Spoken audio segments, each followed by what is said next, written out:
This is the Shoulda Bet More podcast, presented by Gold Boys Network.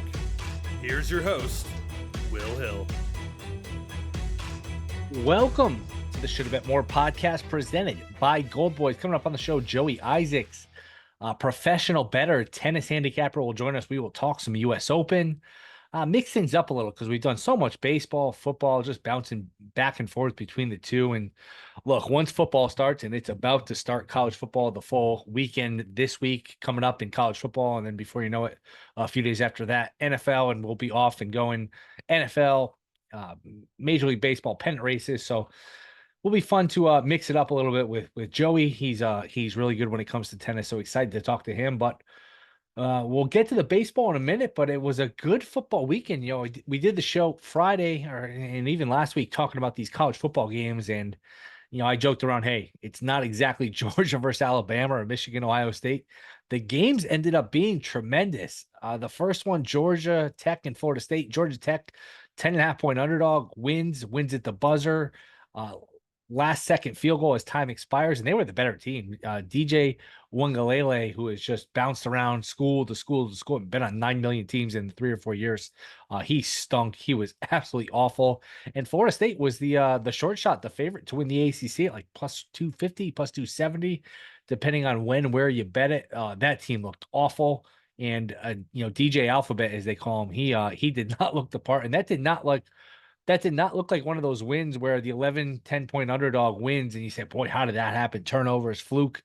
Georgia Tech was really the better team. Florida State got up 8-0 early. After that, it was all Georgia Tech, and Georgia Tech really could have won the game by more. They had a wide receiver slip for a wide open touchdown, left some points on the field with field goals, fourth downs, things like that. And in Florida State, made a bunch of long kicks, so that really could have been a more lopsided victory for Georgia Tech. So store that away. Boston College, Florida State this week, and week 0 to week 1, week 1 to week 2, NFL college is typically overreaction week, so keep that in mind. But people are going to see this BC Florida State line open 19.5 down to 17. I would imagine that continues to go down. So if you like BC, take the points now. And my guess that closes, you know, 15, 16, 14 half. Those are all kind of dead numbers. You want every point, every half point you can get. But my guess is that closes closer to 14 than 17, just because Florida State looks so bad. And it was a standalone game where everybody's watching. So the games were good. New Mexico and Montana State. The 4:00 game on Saturday was one of the wilder games you'll ever see, where New Mexico led pretty much wire to wire, had a 17-point lead with the ball, missed a short field goal, got the ball back with a 10-point lead, dropped a pass that would have sealed the game, got the ball back again with a chance where another wide open drop would have sealed the game. They blow that, and they end up punting. And even with that, and they were a good 14-point underdog, 13.5-point underdog, it's a 10-point margin with like 2 minutes to go.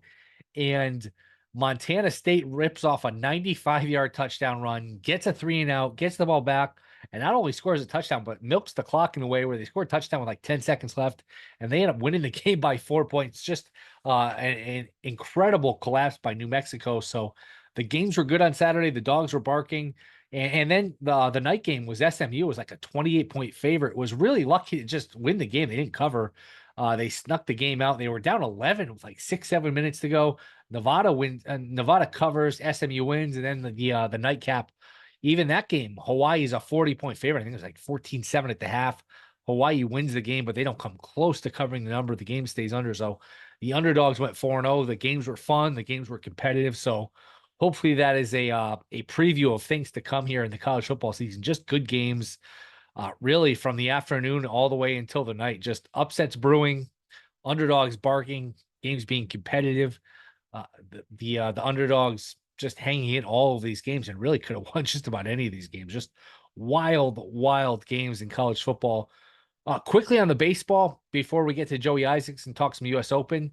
The Yankees, I thought we were doing the show Thursday going into Friday, and I thought the Yankees had a chance to blow this race open because they were up by 2 in the loss column going into Friday. They beat Colorado, and it looked like Baltimore was going to lose Friday. They were down big late, and then they were down again Saturday. They stole both games, and in between that, the Yankees drop a game to the Rockies. So all in all, the Orioles do end up losing a game to Astros in this, in these 3 games since we talked, Friday, Saturday, Sunday. Baltimore wins Friday, wins Saturday, loses Sunday. Yankees win 2 out of 3 against Colorado. But all things considered, if you could just freeze time at a moment Friday night, Yankees looked like they were going to have a 3-game lead in the loss column. And the next 5 for Baltimore were Houston and at the Dodgers. Meanwhile, the Yankees, their next 5 was the Rockies and the Nationals. It looked like the Yankees were going to start to pull away. And, if you gave me true serum at that point Friday night, hey, how many games are the Yankees going to lead by Monday, Tuesday, whatever? I would have said maybe 4, maybe 5 in the loss column. It's still only 2 in the loss column. And all things considered here, if you're Baltimore, you kind of dodged the bullet. You managed to hang in here, but it looked like the Yankees had a good chance to land a salvo here and just sort of pull away and gain some separation. Yankees drop a game. Baltimore rallies Friday. Baltimore rallies Sunday. So maybe we're in here for the long haul. I still favor the Yankees. Yankees minus 230 here in the division. And Baltimore maybe dodges a bullet in terms of being just put away here. As remember, Baltimore has the tiebreaker. We don't play a tiebreaker game anymore. There are no game 163. So Baltimore 2 back in the loss column, but they do have the tiebreaker, and they just sort of avoid danger. Now, look, they still got games against the Dodgers. Meanwhile, the Yankees have games against the Nationals.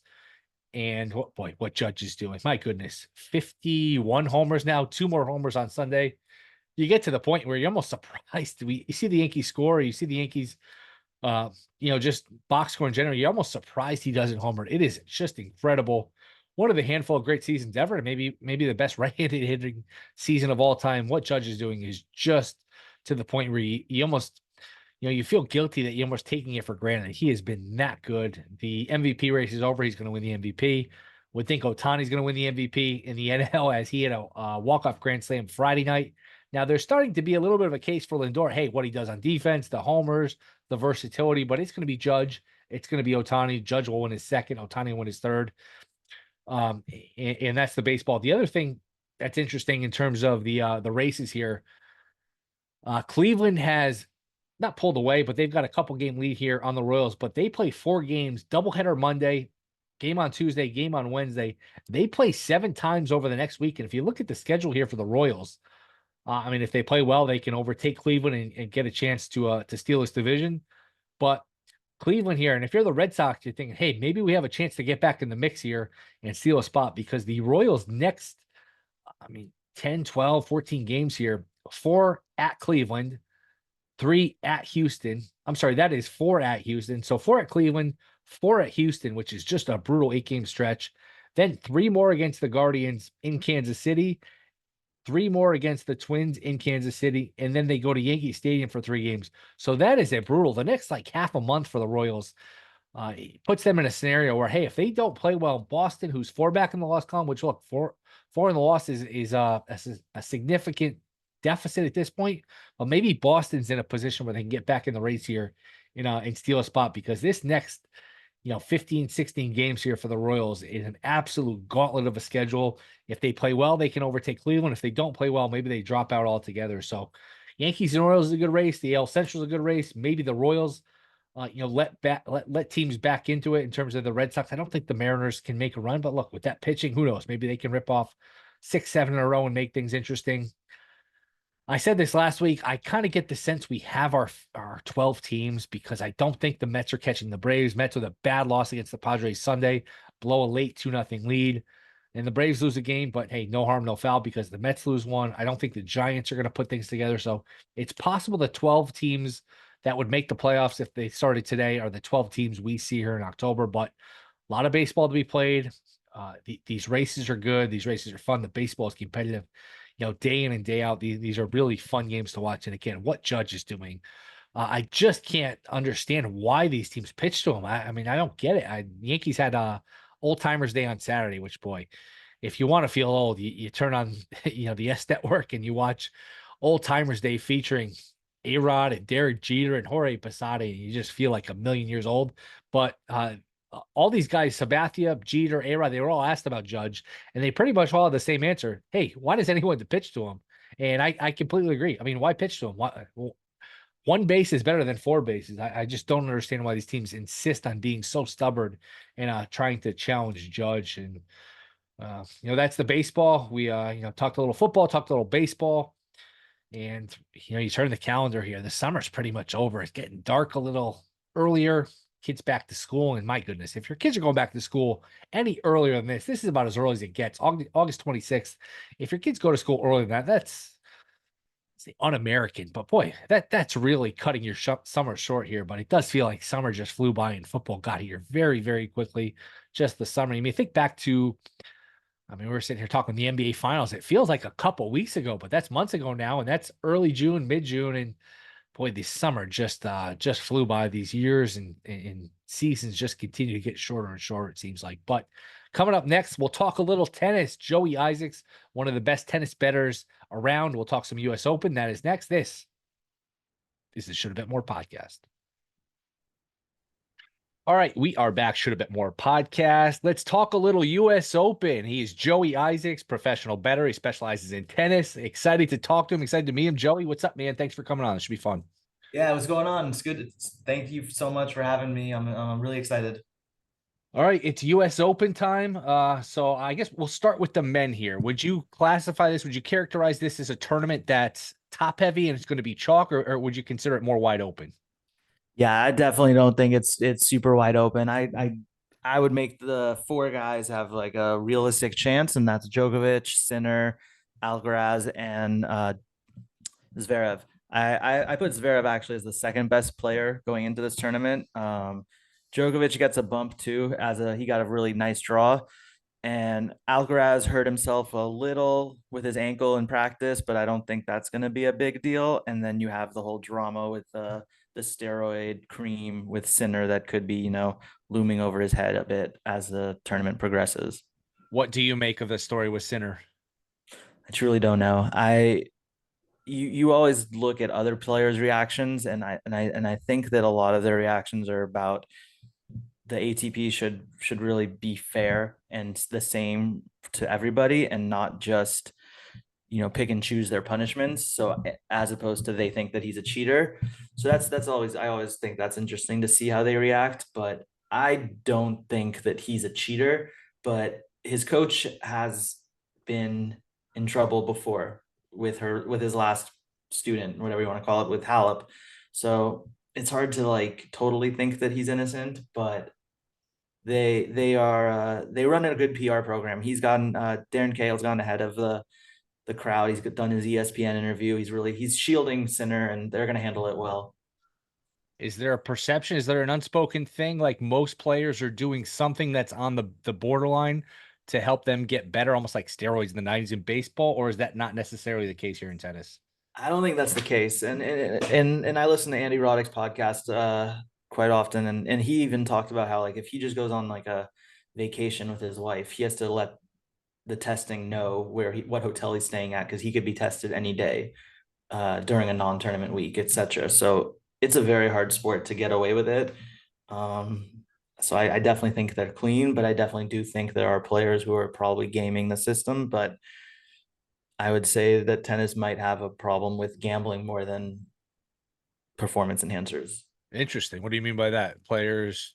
I think fixing matches, umpires Really? fixing. I mean, you never really know, but I think that's probably at the lower level, especially, it's going to happen, and it's just one of those things. But it is what it is. In individual sport, it's always going to happen. Interesting. Alcaraz 2-1. I'm just looking at DraftKings shop Yeah, around, and you can sure. cite any other book. Alcaraz 2-1, Djokovic plus 250, Sinner plus 350, Zverev 8-1. You sort of want to cut it off at there. Any value in any of those numbers, or not necessarily?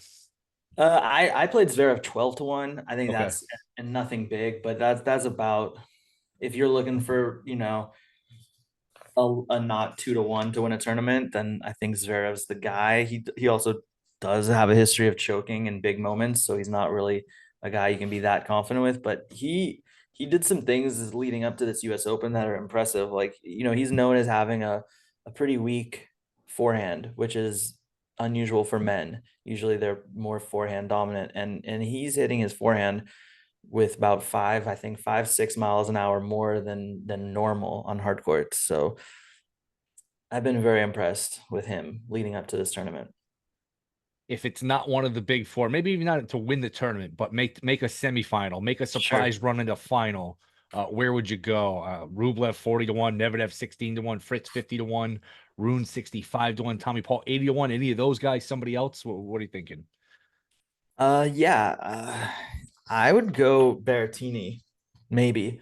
He plays Fritz, I think, second round. I'm trying to find my draw. It's the women's. But yeah, he's that guy, kind of the dark horse that I would look at.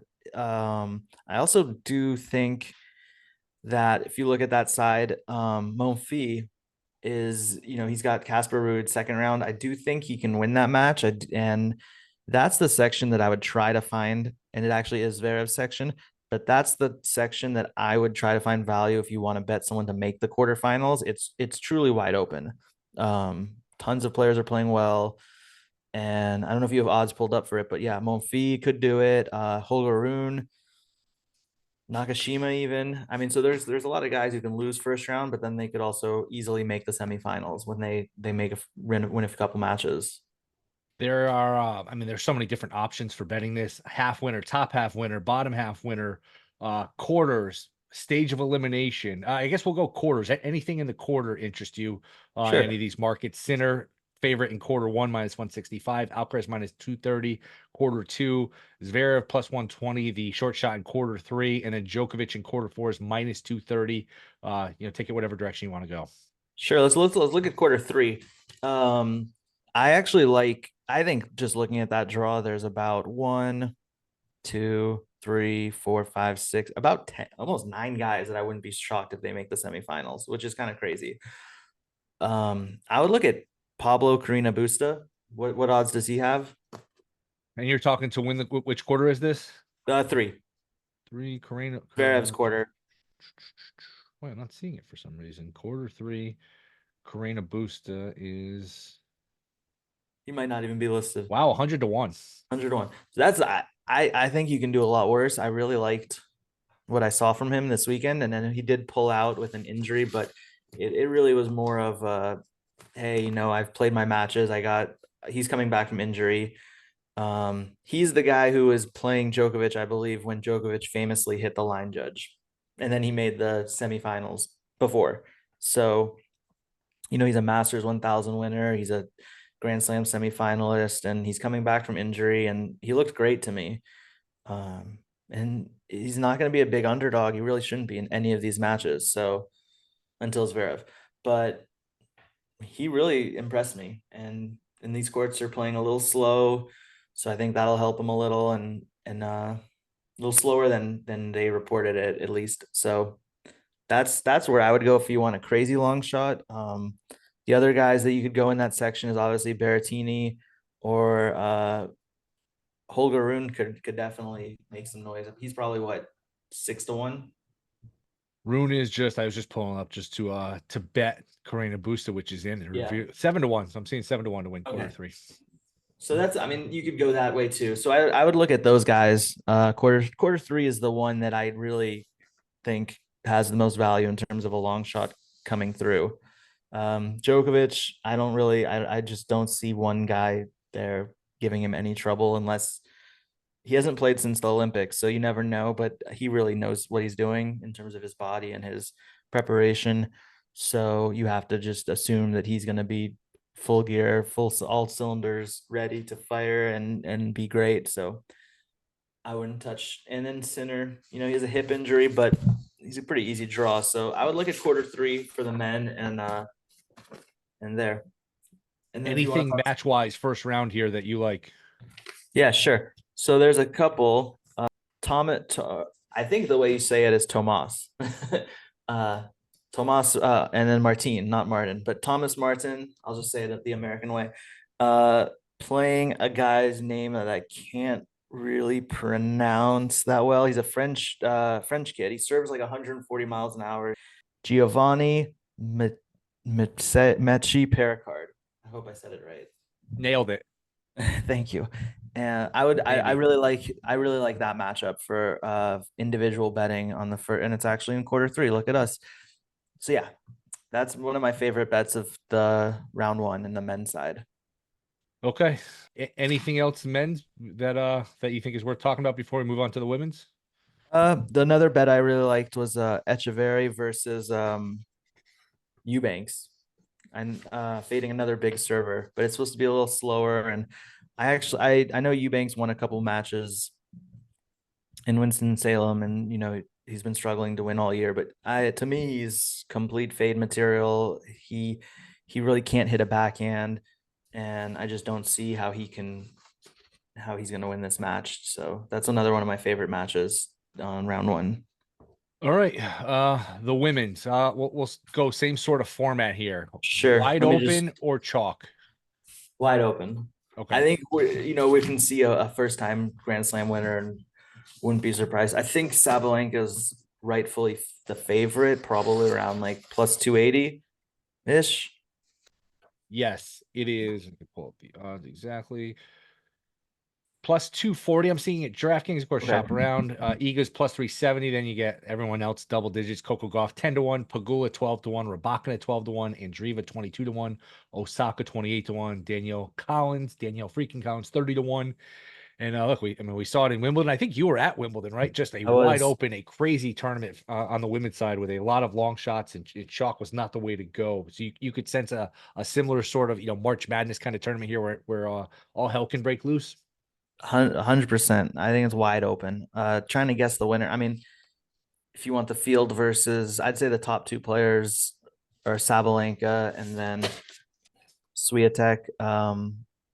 And then there's a big dip. I think Coco Gauff's in, poor form going in. While last year I had a big future on her. I don't have really any futures on the women's side, but last year I had a big Coco Gauff future. She really was playing just excellent, and I thought that she was head and shoulders above the rest of the field in every single matchup she was going to have. I don't feel that way about any woman, maybe Sabalenka, but Pagula is coming in great form. If you want to look at someone coming in great form, which sometimes translates, sometimes doesn't.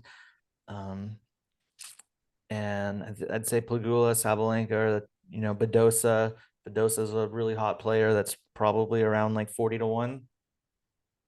I don't think she can win the tournament, but I do see her. I can see quarterfinals. And so, yeah, that's kind of where my head's at with the women's. If you want to take a look at some of the individual matchups Sure. that I got ready for us, there's a girl named Dodin playing Kalisinka. I don't know how to say the name, but Kalinina. I never have to pronounce the name, so I'm not good at that. But she hasn't played since Wimbledon. And before that, she pulled out of a match on clay. So it's one match in 4 or 5 months. She's clearly injured. She lost the last set at Wimbledon 6-0. She's probably showing up for a paycheck. And the girl she's playing is one of the most fit girls on tour. She makes tons of balls, and Dodin can win points with her big serve, but she's not going to be moving well. And so I see like a complete 2-set blowout coming. So I think it's like minus 160 for Kalina and 2, and I like that. How about quarter? Anything in any of these quarters interest you? No, I think when you said Osaka was 28-1, that was kind of funny because I don't think she can win a match. She has probably the best matchup. She plays Ostapenko first round, and they don't have the order of play out. But if it's a day match, I think that Osaka can win, but I don't see it. I think that the US Open will put this match at night. It's a great matchup. If you remember last year, Ostapenko beat Swiatek at night. She's probably the most, like, if you want to talk like day game, night game in baseball splits, like there's not really many tennis players besides her that's like night and day split wise. Like she's great in the night. She's just not fit. I don't know. I don't want to be rude. That's not her strength. And the night session just is, both these girls it's going to be short points. It's going to be great, ball striking. And I just don't see how Osaka's favored to beat this girl at night. So that's me. All right. I guess a long shot to me would be Kasatkina. And how would you play her for the quarter or to win the whole thing? I could see her winning the whole thing. I could see her losing first round, but she's someone that I kind of think could make a run. The girl who won Monterey, You never want to win the tournament before the Grand Slam. It's tough, but she looked absolutely amazing to me, and I think she's around 100 to 1. There's a lot worse you can do at 100 to 1. Her name is Noskova, and she just hits the crap out of the ball. So the points are going to be on her racket, and she beat some good players, and she can make a run. Let's see here. Let me run through the quarters and see if anything jumps Sure. out to you. Iga, quarter one, even money. Second quarter, Rybakina, the short shot, plus 175. Third quarter, Coco Golf, plus 150. The fourth quarter, Sabalenka is odds on minus 175. Any of those jump out to you of, hey, this is overpriced, underpriced, you're looking to fade anything, or not necessarily value there? Coco Golf to me is just she has a lot of issues right now. I think, this is an interesting year because of the whole Olympics getting in the way. And I think, tennis players are very set in their schedule and their traveling and their ways, and their way every year is the same in so many ways. And, this Olympics, they went from clay courts to grass and then back to clay. And I think some players like her is struggling to adapt back to hard courts and the schedule change. So I don't really see her making a run, especially with all the pressure to defend the title. Um, who else is in her section? Because I'm not. Quarter My three, draw- Badosa's plus 550. I know a lot of people are on Badosa and think she could make a run. Are you're a believer that's in her? that. Yeah, that's who I would say has a good chance to make a run. Yeah, third quarter I have Goff plus 150, Badosa plus 550, Navarro plus 650, Svitlona 8 to 1, Krejcikova 8 to 1, Sakari 12 to 1. Then Azarenka's 21, Sloane Stevens is 25 to 1, Taylor Townsend's 25 to 1. That's actually so perfect. Yeah, I would look at Svitolina to make a run. She impressed me even in her loss in Monterey, and she is a great Grand Slam player with a lot of experience. And I think these courts actually suit her pretty perfectly. And then I know you said Sloane Stevens. That is one of my. She's a night match tomorrow, the first night match for the women's, I believe. She is in absolute terrible form, and she's playing a girl who had some wins last week, had some good decent player. I think the girl should be more favored than minus 125. And I do like her to beat Sloane Stevens tomorrow pretty easily. Okay. You had an interesting tweet. I think it was you who said if you go to the US Open and you're betting courtside, some of these accounts, some of these books know where you are and they're going to limit you or cut you off or shut down your account because they think you're getting over on them, getting an advantage. Was that you who tweeted that? Yeah, that was me. So last week was qualifying. It's free, so anyone can go, and it's not packed. You can probably be like on any court you want. And I had 3 calls that said I was betting the qualifying, the live, and I get home and my account's shut down. And so courtsiding is very hard. I asked, did you win? They said no. Did you courtside? They said I tried. And what I was saying is that it's very hard nowadays to courtside unless you have good technology, which you have to be a very professional operation to have. The other option is to be very good about knowing, like, the player hits a very defensive short lob where it's just a sitter and you get it in right before they hit that winner. The other way is to have a slow umpire. And some people know which umpires are very slow. There's a few around, mostly they're at the doubles matches. You can sneak in sometimes that way, but it's very hard. And so I don't know what FanDuel is thinking, but they shut down all the accounts. And I recommended all of these kids to just say, I'm going to take you to gaming. They did, and the accounts came back right away. Wow. Fascinating. Fascinating. That is interesting. What before we wrap up here, anything just big picture, because that's more of a big picture betting thing. I mean, any takeaways on just like the state of betting? I mean, you're on Twitter, you see all this stuff, people getting limited, people asking for refunds. Take it whatever direction you want to go. Yeah, I mean, I sit from afar as much as I can, but sometimes I jump in. I have a lot of thoughts. You got to ask something specific. What about walking bets? There you go. Walking bets. Your thoughts. Go ahead. I think it's ridiculous, and some of these people need to step outside and take a real walk. Like, just I think what would be an amazing thing to do is just to actually, if you're so worried about patenting or someone doing something else, like just actually show you betting. Like, clicking computer bets. I'm just waiting for someone to do that. Like this is me actually clicking the bet. But yeah, no, I mean, I think that it's a very healthy business right now and a very, a fun space, and make the most of it. Meet some nice friends, and just stay out of drama as much as you can with these things like walking bets. And it's also like, the truth is that anytime I see something this, crazy, and people are so up in the air, I forget that I look and I see that they're like 26 years old, and I'm like, this makes complete sense. Like Yes. when you're older, you are not going to care about these little things. Like other girl is doing a walking bet. That was my thing. It's like, you know what? We can both walk and bet.